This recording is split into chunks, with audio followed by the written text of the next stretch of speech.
Hey everybody, today I'm doing a follow-up to my most recent video on the most important movement for posture and walking. And in this video, I'm going to do, maybe I guess I would call it the second most important movement.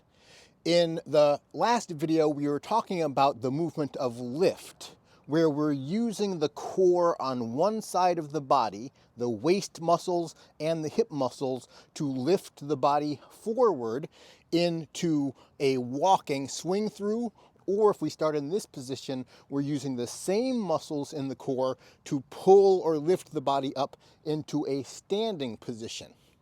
In today's video, we're going to be looking at another movement, another compound movement of the core that we use for proper walking technique.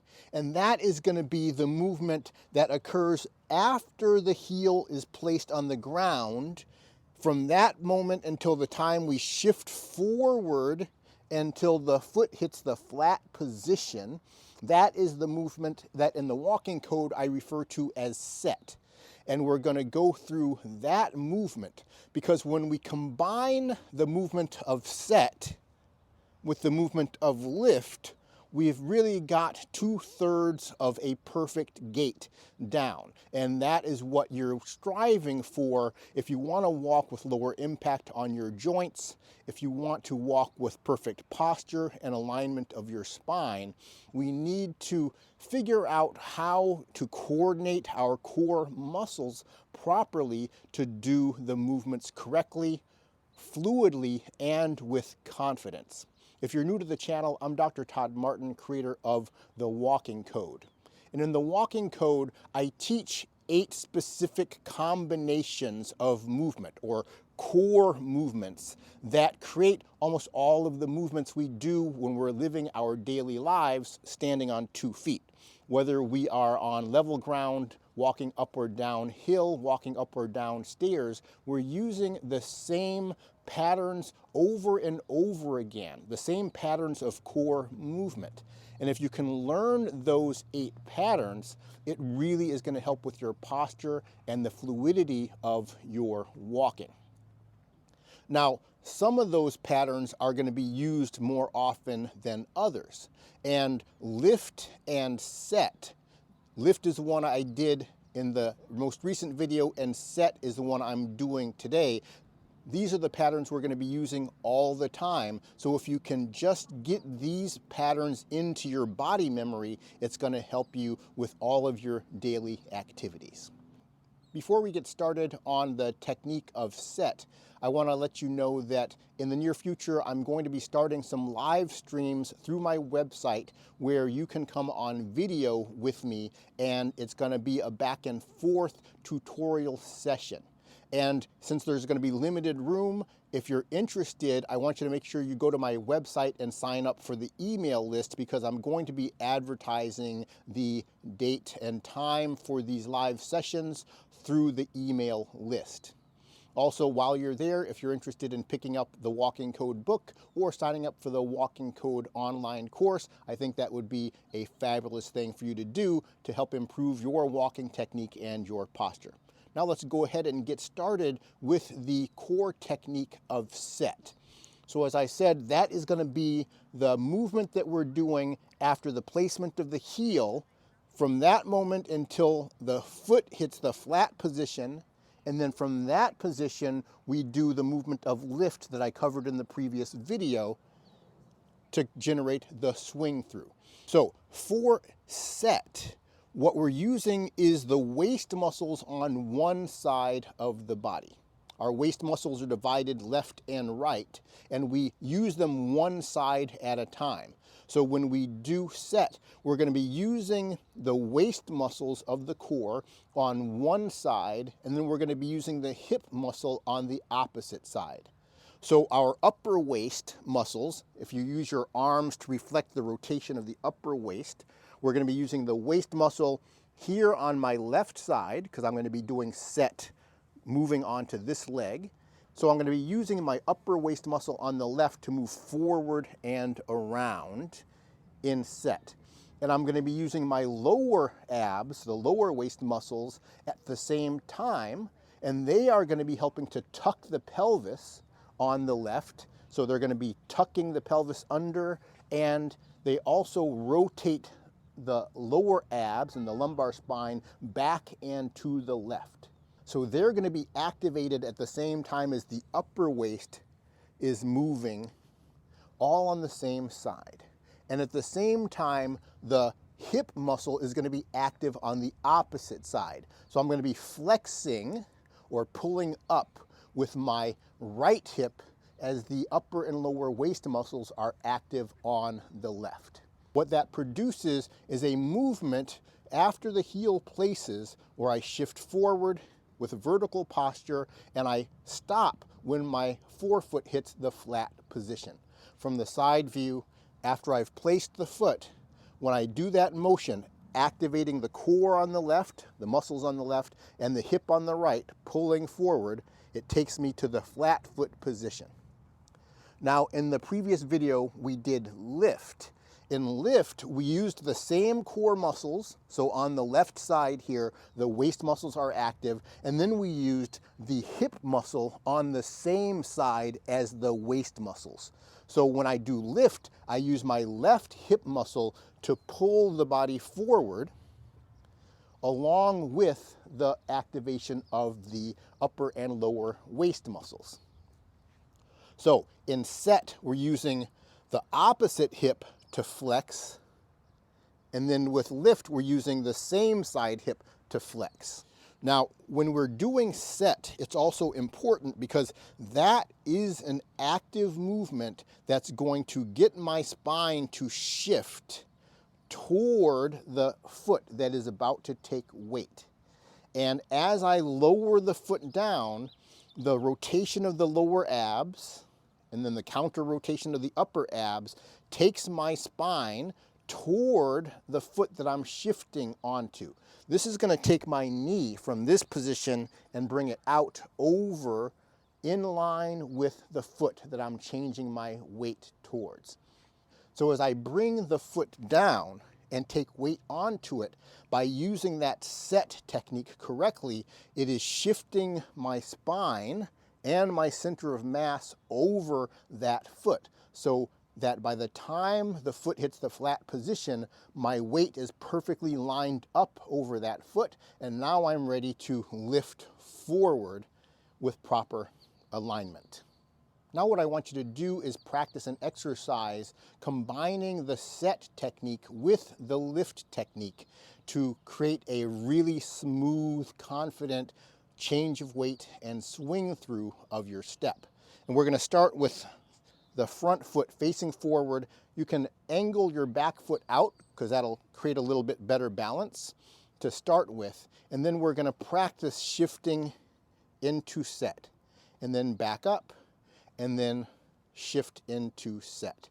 As you do it, focus on a few things. One is keeping the posture completely vertical. Don't lean forward at all. And then think about tucking the pelvis on the left as you shift your weight onto the left leg. When I start, my weight's going to be on my right leg, so my pelvis is tucked on the right. I'm going to transfer the tuck from the right to the left as I shift.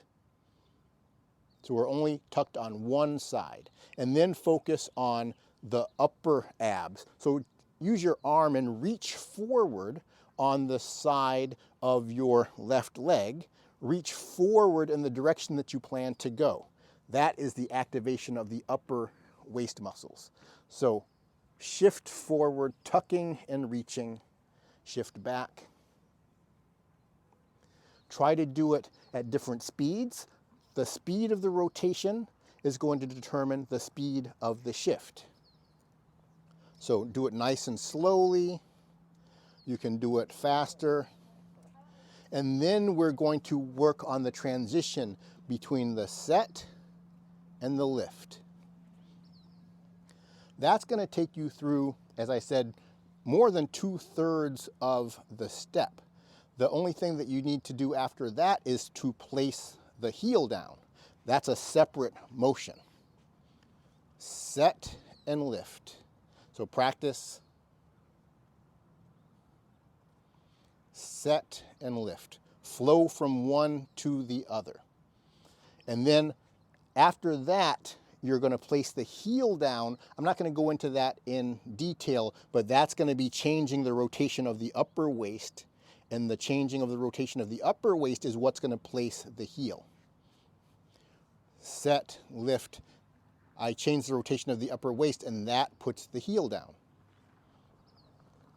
Set, lift, change the rotation of the upper waist, that brings the heel down, and then now we do set, lift again.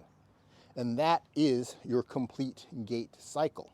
You just have to use the core correctly, fluidly, and in coordination, and it keeps your posture aligned, and it allows you to place your foot very softly.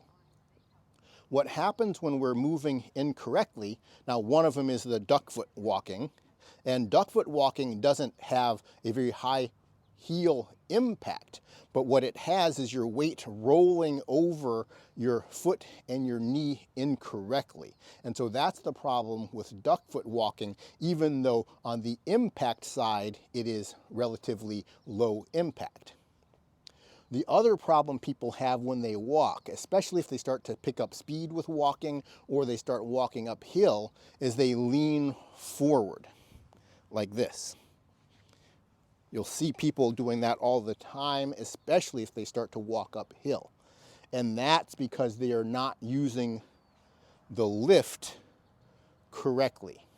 What they're doing is shifting their weight to this position here and then pushing with the glutes instead of pulling with the hip flexors. Now, if you push with your glutes and keep everything else aligned, if I push with my glutes, this is what happens. It actually doesn't make me go forward, it just tips the pelvis backward. So the only way to move forward is to lean forward from the entire upper waist. That allows you to push with your glutes and move forward, but it causes a lean and a crash into the heel. And when you do that, it doesn't allow you the time to do set. When we crash into the foot by leaning, the motion ends here and you have not done the weight shift using set. Remember, I told you that set allows you to line all of the center of gravity, the center of mass, up with the standing foot by the time the foot hits the flat position. When we fall into it, we haven't done that yet. There's been no tucking of the pelvis, no rotation of the pelvis using the lower abs to line the center of mass up with the foot. And so the foot is going to be not just impacted hard, but the weight distribution is going to be too far towards the inside of the foot because I have not yet activated the lower abs to bring the knee in line with the foot. So that is another one of the problems that happens when people lean forward and walk like that. And sometimes it's very subtle. People can think they're walking with good posture, but they're really pushing and there's a slight lean in there and a high impact and no controlled weight change. It's a controlled weight change that we need to line the center of mass up with the knee, the hip, and the foot all together in a healthy way with each step. So when you get the body memory for the set and the lift and then the heel placement, you want to practice that over and over again, as slow as possible, like you're practicing Tai Chi. Slowly place the foot, change the weight, and then lift forward. There should be no leaning. You shouldn't feel the need for momentum. We create the movement through continuous rotation. And the faster you rotate, the faster you're going to walk. And the slower you rotate, the slower you're going to walk. And I don't need any momentum from the previous movement to move myself forward. I don't have to push off with the toes, you hear that all the time, push off with the toes to get yourself to go forward. I don't need to do that. I can have no weight on my toes. If I lift properly, it just takes me through the step correctly at the speed that I'm using the hip and the rotation. If I want to step slowly, I lift slowly. If I want to step fast, I lift fast. It does not depend on any push off the toes to get that to happen. It's all the core that is doing it, and then the knee actions and the foot actions are going to reflexively coordinate with your core to keep the vertical posture, so you don't have to try and push off with your toes. Your foot will do what is necessary based on what your core is doing. So you do not have to think about pushing with the toes at any point if you're doing the core correctly. Set, lift, placement. That placement is the rotation, like I said, of the upper waist. That's going to place the heel, and it is going to raise the heel of the other leg. You'll see the back heel lift as I place the forward heel. That is created by the core rotation, not by me trying to push off with the toes. If you try to push off with the toes, you're not going to be able to time it correctly. Let the foot act naturally in response to what your core is doing. If you do that, you're going to make your walking technique much more fluid, much more confident, and much more low impact. I hope you did enjoy the video. If you did, make sure to click that like button and subscribe to the channel if you're not already a subscriber, and I'll see you in the next one.